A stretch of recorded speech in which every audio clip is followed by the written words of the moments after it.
राम राम मित्रों। कैसे हो भाई लोग। आज वैसे 8-10 दिन से मौसम बहुत अच्छा हो रखा है। बरसात शुरू हो गई है। हिमाचल में काफी अच्छा मौसम हो रखा है। आपके उधर भी हो रही होगी। अ, आज मैं आपके मध्य लाइव जो है वो किसी खास विषय को लेके आया हूँ, गृहस्थी के विषय को लेके। मैं खबरें पढ़ता रहता हूँ सोशल मीडिया पे, और कुछ दिनों से जो भागम भाग चल रही है उसके साथ कुछ घटनाएं मैं और नोट कर रहा हूँ कि पूरे भारत से खबरें आ रही हैं कि कई लोग डाल रहे हैं कि ये स्त्री फलानी जगह से लापता है, गुमशुदा है। हिमाचल से भी ऐसी घटनाएं आ रही हैं। जैसे 2 दिन पहले कहीं मंडी साइड की थी, तो महिला तीसरे चौथे दिन जो है वो चंबा में मिल गई। किसी के साथ कोई सोशल मीडिया पे इंटरेक्ट हुई हो नहीं, और बात बड़ी। जो भी ये सब जानते हैं कि कैसे क्या क्या होता है, तो वहां वो प्राप्त हो गई। वैसे हरियाणा की एक खबर पड़ी थी मैंने, वो भी मिल गई है, लेकिन अब वो खबर अभी भी वायरल हुई जा रही है। मैं पोस्ट कम पढ़ता हूँ, उसके जो कमेंट है उनको ज्यादा पढ़ता हूँ, तो उससे पता लग जाता है कि भाई ये घटना, ये गुमशुदगी की घटना जो है सॉल्व हो गई, क्लोज हो गई है। लेकिन कुछ लोग तो स्वाद लेते रहते हैं उसमें। अब बंदे ने बोल दिया कि भाई मिल गई, फिर भी वो कहता है जी कहाँ मिली, कहाँ गई थी। मतलब उनको रुचि क्या है? रुचि इस इंटरेस्ट में है कि भाई वो कहीं किसी आशिक के साथ भागी थी, किसी प्रेमी के साथ भागी, कोई भगा के ले गया, ये सुनने में उनको रुचि है, इंटरेस्ट है। उनको ये सुनना है कि महिला जो है वो गुमशुदा नहीं थी, भागी थी वो। मतलब अजीब सी दिलचस्पी लेता है इस देश का जो पुरुष है ना, खासकर पुरुष, पुरुष नहीं स्त्रियां भी, उनकी दिलचस्पियां अजीब अजीब है। तो मेरे भाई ये वीडियो मैंने बनाई हुई है अपने साथ जुड़े हुए, मतलब जो थोड़े गहराई से हमारे साथ जुड़े हैं उनके लिए, कि आखिर हो क्या रहा है, होता क्या है। गृहस्थी की लड़ाइयों का जो झगड़े हैं, जो विवाद हैं, जो कल को एक बड़ा रूप ले लेते हैं, इस भागम भाग का रूप ले लेते हैं, उसके क्या कारण हैं और उसको कैसे खत्म किया जा सकता है, कैसे गृहस्थी को सुंदर और स्वस्थ बनाया जा सकता है।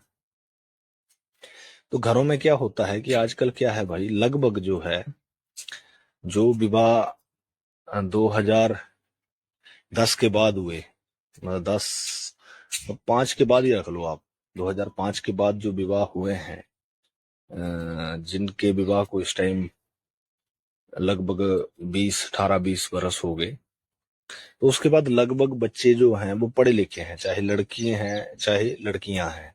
लड़के लड़कियां दोनों जो है वो बराबर एजुकेशन का स्तर हर जगह, गांव के स्तर पे, शहरों पे तो है ही, गांव में भी पढ़ाई लिखाई के स्तर में बराबर हैं। स्त्रियां और पुरुष जो हैं वो बराबर पढ़े हैं, एक बराबर पढ़े हैं। तो पहले क्या होता था कि पहले उतनी लड़कियां नहीं पढ़ी होती, समाज लड़कियों को पढ़ाने के लिए उतना आगे नहीं होता था। हमारे टाइम में भी लड़कियों को जो है वो 8वीं 10वीं तक पढ़ाते थे, उसके बाद हटा देते थे। कई बार हटाने का कारण कुछ और भी होता था कि 10वीं में कोई लड़की जो है वो लड़की और लड़के का कोई अफेयर हो गया, उस चक्कर में माँ बाप ने उनको हटा लिया। 9वीं 10वीं में जब किसी लड़की का कोई अफेयर का, कोई चक्कर का पता लगा किसी के साथ, तो स्कूल से उसको हटा लिया और उसकी शादी करा दी। ऐसे होता था हमारे टाइम में।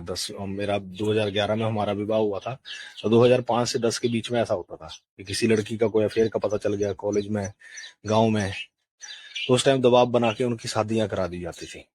निकाल लिया वहां से, शादी करा दी। लेकिन वो जो मन में बैठा हुआ है, जिससे प्रेम हो गया, लगाव हो गया, चाहे उसको अट्रैक्शन कह लो, अफेक्शन कह लो, वो भूलता नहीं। तो अब वो भागम भाग हो रही है।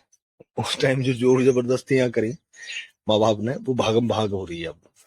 20 बरस में भी वो लगाव नहीं हो पाया पति से या पत्नी से। मान लो लड़के पे दबाव बना के उसकी शादी कर ली, जात पात के नाम पे, किसी और के नाम पे वो दूसरे से शादी करा दी, तो वो पुराना प्रेम चल रहा है अभी भी। क्योंकि 2006-07 के बाद फोन आने शुरू हो गए थे, और 15 के बाद तो बड़े लेवल पे आ गए। हर किसी के हाथ में एक एक नहीं, दो दो फोन है, आज 3-3 4-4 सिम में हैंडल करना है। कोई घर से बाहर रह रहा है तो उसके पास दो फोन है, या डबल हैंडसेट आ गया। एक हैंडसेट पे प्रेमिका का या प्रेमी का फोन आता है एक नंबर पे, और एक पे पति का आता है। पति को पता ही नहीं है कि दूसरे फोन पे भी फोन चला हुआ है, ये पत्नी को भी नहीं पता है। इधर प्रेमिका से चिपका हुआ है एक फोन से, उधर से पत्नी से आ गया। प्रेमिका बोलता रुकना थोड़ा, मैं अभी 2 मिनट होल्ड कर, फोन आ रहा है उसका। तो उसको साइड में रख देगा, उधर से बात करेगा। हाँ जी बोलो जी बोलो। ऐसे चलता है आजकल। आजकल ऐसा तामझाम है। ये सबको पता है भाई। ऐसे घटनाक्रम कईयों के साथ घटित हो चुके होंगे। तो ये क्यों हो रहा है, इस पे चिंतन करो, मनन करो। इसके कारण मैंने आपको बता दिए कि ये कैसे हुआ हमारे टाइम में जो होता था। और 12-13 के बाद हर बच्चा पढ़ा लिखा है, तो क्या होता है, पढ़ाई लिखाई आज के टाइम में किस लिए कर रहा है। हर व्यक्ति के मन में जो पढ़ लिख रहा है उसको मन में ये है कि वो नौकरी करेगा, पढ़ लिख के वो नौकरी करेगा। और फिर जब लड़कियों के विवाह होते हैं तो फिर उनके जो परिवार वाले हैं या पति हैं, वो उनके ऊपर दबाव बनाते हैं कि भाई तेरे को नौकरी करने की जरूरत नहीं है। लड़की नौकरी करना चाहती है, पढ़ी लिखी लड़की है, वो बाहर जाके नौकरी करना चाहती है, लड़का उसके ऊपर दबाव बनाता है। तो भाई तुमने जब व्यवस्था ऐसी बना दी, जब तुम पढ़ाई लिखाई है ही इस बेस पे कि पढ़ाई लिखाई में यही सिखाया जा रहा है कि पढ़ाई लिखाई इसलिए कर रहे हो कि नौकरी करो, पैसा कमाओ, कुछ करो। मतलब पढ़ लिख के कुछ करने का मतलब यही है कि घर के बाहर जाके नौकरी करोगे तो वो ही कुछ करना है। घर में रह के जो तुम करते हो वो कुछ नहीं करते, तुम बेकार हो। तो आजकल के समाज की सोच कैसी होगी, नॉर्मली क्या लोग बोलते हैं, आने वाले टाइम में कोई नहीं करेगा ये खेती पशुपालन, कोई नहीं करेगा। अरे भाई खाओगे क्या, शब्द बुरे लगते हैं तुम्हें, खाओगे क्या, कूड़ा कबाड़ा पत्थर खाओगे, मिट्टी खाओगे, मिट्टी फांकोगे। ये चलो पशु भी खाना शुरू कर दिए तुमने, तो सारे धरती के पशु खत्म कर दिए तुमने, फिर क्या करोगे, खुद को खाओगे काट काट के, मरे हुए मुर्दे को खाओगे। ये पूरे समाज की सोच है, आप कभी देखना। समाज में बहुत से लोग ऐसे बोलते हैं आने वाली पीढ़ी तो कुछ नहीं करेगी, वो नहीं करेगी पशुपालन खेती, कुछ नहीं करेगी। तो क्या करेगी फिर वो, पशुपालन और खेती नहीं करेगी तो क्या करेगी भाई। सबको इंजीनियर डॉक्टर बनना है सबको लेबरी करनी है फैक्ट्रियों में। आजकल समाज कैसा हो गया, बिहार यूपी से यहाँ मैं देखता हूँ बद्दी नालागढ़ इंडस्ट्री एरिया में महिलाएं 10-10 हजार रुपए की पैकिंग का काम कर रही हैं फैक्ट्री में। 5-5, 6-6 हजार रुपए के लिए 9 to 6 जो है वो गुलाम गुलाम बने हुए हैं, फैक्ट्रियों में मजदूर बने हुए हैं। यहाँ के भी मजदूरी कर रहे हैं। हाँ कुछ पढ़ लिख ले रही हैं तो आगे तो भाई सबके लिए तो रे कुर्सियां रखी हुई हैं, सब तो कुर्सियों पे नहीं बैठ जाओगे ना। ये सोच जो बदली गई ये एक दिन में नहीं बदली, ये पिछले 50-60 बरस से पढ़ाई के नाम पे, इस एजुकेशन व्यवस्था के नाम पे लोगों की मानसिकता को सड़ा हुआ बना दिया है। तो आज गृहस्थी में जो लड़ाई है वो इसका कारण एक ये भी है। पत्नी बोलती है मैंने नौकरी करनी है, पति बोलना तुझे क्या जरूरत है नौकरी करने की।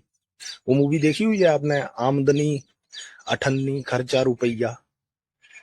कभी देखना, वो जो उसमें 3 वो जॉनी लीवर है और चंद्रचूड़ है और एक और हीरो है और गोविंदा है। तो गोविंदा की जो पत्नी है जूही चावला, वो नौकरी करती है, तो वो दूसरों को बोल रही है भाई नौकरी करो, मिलके नौकरी करोगे तुम तो ज्यादा पैसा आएगा तुम्हें, घर तुम्हारा बहुत अच्छे से चलेगा। उसमें यही तो दिखाया गया है। देखना कभी आमदनी अठन्नी खर्चा रुपया करके जो मूवी है, वो मूवी 1986-87 या 90 के आसपास की है।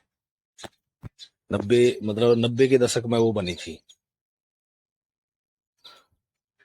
तो वैसा ही उस मूवी के जैसा ही हर घर में चल रहा है आजकल।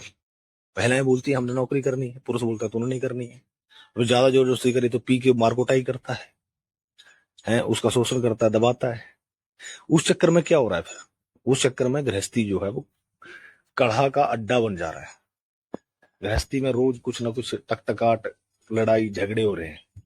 तो यहाँ पे पुरुषों को क्या करना चाहिए, अगर कोई ऐसी किसी के गृहस्थी में कोई ऐसी समस्या है तो भाई वहां पे विवेक से उसको सुलझाओ। पहले तो जो स्त्री है उसको इतना परिपक्व करो, विचार शक्ति से उसके साथ संवाद करो। उसने अगर ऐसा बोल दिया नौकरी करनी है तो एकदम से उसके सिर पे ना चढ़ जाओ भाई, उसका सिर ना फाड़ दो, दारू पी के उसका शोषण ना आरंभ कर दो। अगर ऐसा करोगे तो क्या करेगी फिर वो, गुमशुदा हो जाएगी किसी दिन, जैसे गुमशुदा हो जा रही है। क्यों बढ़ रहे हैं ये भाई लापता होने के गुमशुदगी के केस, क्यों बढ़ रहे हैं, कभी इस पर विचार करो, सोचो। तुम्हें समाज में दिखाया क्या गया? मीडिया के माध्यम से, बॉलीवुड के माध्यम से, स्कूलों में तुम्हें बचपन से लेके 10वीं 11वीं 12वीं तक क्या पढ़ाया गया? तुम्हारे दिमाग में ये कूट कूट कर भर दिया कि भाई पढ़ो लिखो और सेल्फ डिपेंडेंट बनो, किसी के ऊपर निर्भर मत रहो।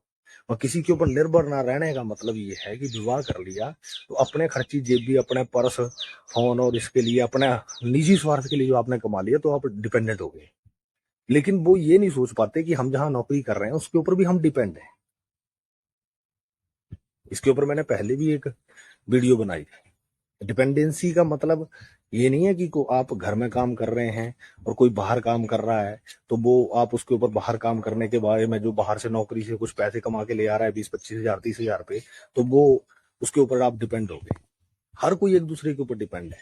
जो गृहस्थी का काम कर रहे हैं, जो घर में काम कर रहे हैं, पुरुष भी महिला के ऊपर डिपेंड है भाई ना। तो पुरुष बच्चा पैदा कर ले भला, पुरुष कर ले अकेले बच्चा पैदा। तो इस डिपेंडेंसी और इंडिपेंडेंसी के नाम पे जो है साम्राज्यवादी व्यवस्थाएं तुम्हारी मानसिकता के ऊपर कब्जा कर रही हैं, आधिपत्य कर रही हैं। इसी के कारण तो टेस्ट ट्यूब बेबी आ गए ना, आज मशीनों में बच्चे पैदा हो रहे हैं। सारी जो मानवीय सभ्यता है उसकी व्यवस्थाएं, सारी व्यवस्थाएं चरमरा गई हैं हमारी मानसिकता के कारण, हमारी सोच के कारण, हमारे एजुकेशन सिस्टम के कारण। तो यहाँ पे भाई विवेकवान पुरुष को चाहिए, या जो भी समझदार स्त्री है उसको चाहिए कि वो समाज में इन विषयों के ऊपर बात करे। लेकिन हर किसी, सभी को अपनी निजी स्वार्थों से ही फुर्सत नहीं है। अपने अहंकार और हट से ही कोई बाहर नहीं निकल पा रहा है, उसी में फंसा हुआ है। तो ये जो मैट्रिक्स मैट्रिक्स करते रहते हैं, यही माया जाल है, यही इंद्रजाल है। इस इंद्रजाल में ये सारी दुनिया जो है ये उलझी हुई है। तो इस वीडियो को थोड़ा ध्यान से समझना। यदि इस विषय के संबंध में, ज्यादा लंबा चौड़ा बोलने का फायदा नहीं है, मैं यदि इस विषय के संबंध में कि ये जो आज घटनाएं हो रही हैं इसके पीछे क्या कारण है और इनको कैसे सुलझाया जा सकता है, क्या इसका समाधान है, यदि इस विषय में किसी को कोई भी वार्ता करनी हो तो आप टिप्पणी बॉक्स में अपने विचार रख सकते हैं, आप प्रश्न रख सकते हैं, आप या इस संदर्भ में आप अपने विचार भी दे सकते हैं। जो आप सोचते हैं कि ये क्यों हो रहा है, इसके क्या कारण है और इसका समाधान क्या हो, कैसे इसको सुलझाया जाए। एक व्यवस्थित और स्वस्थ व्यवस्था को कैसे दोबारा स्थापित किया जाए मानवीय सभ्यता में, उसके ऊपर अपना विचार आप रखिए। क्योंकि विचार रखेंगे तभी उस पर हम विश्लेषण करेंगे, उस पर हम मंथन करेंगे, आत्म मंथन करेंगे, तभी कुछ उसके परिणाम जो हैं वो आ सकते हैं। ये खबरें आप भी पढ़ रहे होंगे, मैं भी पढ़ रहा हूँ, तो पढ़ते रहो खबरें, कुछ तो आनंद लिए जा रहे हैं उसमें। तो ये सारी लड़ाई झगड़े का कारण ये एजुकेशन व्यवस्था है, इसने लोगों की मानसिकता को सड़ा दिया है। कोई भी व्यक्ति ये नहीं सोचता स्त्री पुरुष दोनों अगर नौकरी करेंगे बाहर तो जो बच्चे पैदा हुए वो आवारा हो जाएंगे। उनको देखने वाला कौन है? कोई तो चाहिए ना। यदि कोई स्त्री कहती है कि भाई मैं तो पढ़ी लिखी हूँ, मेरे को नौकरी करनी है, ठीक है भाई तू नौकरी कर, मैं घर में देख लेता हूँ। तो नौकरी करके ला, तू बाहर से कमा के ला, मैं घर देखता हूँ। देख लेते हैं फिर कितना वो अपने पैसे से घर चला लेती है। या उतना भी नहीं कह सकता, क्योंकि पुरुष के मन में एक और चीज बाहर जाएगी, ये नौकरी करेगी, मेरा अहंकार आहत हो जाएगा। लेकिन दोनों के लिए तो बाहर जाके नौकरी करना खतरनाक है भाई, नुकसानदायक है। क्योंकि जिसके लिए आप कमा रहे हो या अपने स्वार्थ के लिए जी रहे हो तो कोई दिक्कत नहीं है, लेकिन अगर बच्चों के लिए कमा रहे हो भाई तो बच्चों के साथ समय देना जरूरी है। पति पत्नी में से किसी एक को बच्चों के साथ रहना, उनके एक एक कृत्य वो क्या कर रहे हैं पल प्रतिपल की जानकारी होना जरूरी है। नहीं तो जो कमा रहे हो वो सारा बेकार हो जाएगा, व्यर्थ हो जाएगा।